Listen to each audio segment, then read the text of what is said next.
Chemical free घर का देसी घी बनाएं। वीडियो को एंड तक देखिएगा। वीडियो के एंड में मैं आपको बताऊंगी कि मेरे साथ क्या हादसा पेश आया है। ये मेरे पास फुल फैट जो दूध आता है रोज़ का, उसकी मलाई है। इसको मैं फ्रीज़ करती रही हूँ और अब जिस दिन मैंने घी निकालना था उससे एक दिन पहले मैंने इसको बाहर निकाल कर रख दिया था। अब मैं इसको हैंड ब्लेंडर की मदद से इसका मक्खन बनाऊंगी। पहले इसमें मैंने ठंडा पानी डाला है। आप बर्फ़ का पानी शामिल करें इसमें। जितना ठंडा पानी आप इसमें डालेंगे उतना ज़्यादा जल्दी मक्खन निकलेगा।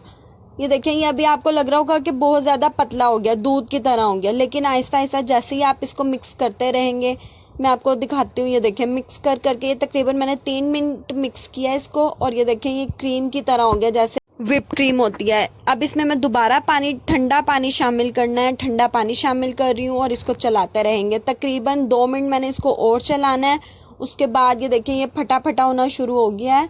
इसका मतलब है कि इसमें से जो दूध है, जो एक्स्ट्रा पानी है इसका, वो निकल रहा है और मक्खन जो है हमारा इकट्ठा हो रहा है। ये देखिए, आपको नज़र भी आ रहा होगा कि जो दूध है, जो पानी है इसका, लस्सी जिसे हम कहते हैं, वो अलग हो गई है। इसको अब हम निचोड़ लेंगे अच्छे से हाथों से दबा दबा कर और ये देखिए हमारा मक्खन रेडी है। आप ये घर का फ्रेश मक्खन बनाकर घर में रख सकते हैं इस्तेमाल के लिए। बाज़ारी मार्जरीन से इससे जान छूट जाती है। अब हम इसका घी निकालेंगे। मैंने एक पतीली ले लिया है, इसमें देसी घी निकालने का दूसरा तरीका एक ये भी है कि आप डायरेक्ट मलाई को चूल्हे पे रख दें, लेकिन उसका यह है कि आपको ध्यान रखना पड़ता है क्योंकि वो फिर जल जाती है।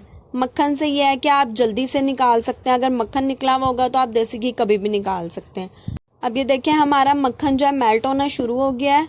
अब हम इसको तेज़ आंच पे खड़े होकर पका रहे हैं।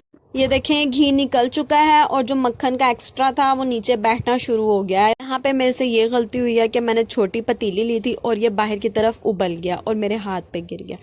मेरा हाथ जल चुका है। यहाँ पे देसी घी ठंडा होने के बाद मैंने इसको छान लिया है। देसी घी निकालते वक्त जो मावा बचा था उसकी रेसिपी अगर आप चाहते हैं तो मुझे कमेंट बॉक्स में ज़रूर बताइएगा। मैं आपके साथ वो भी शेयर कर दूँगी। चैनल पर नए हैं तो सब्सक्राइब कर दें। Thanks for watching.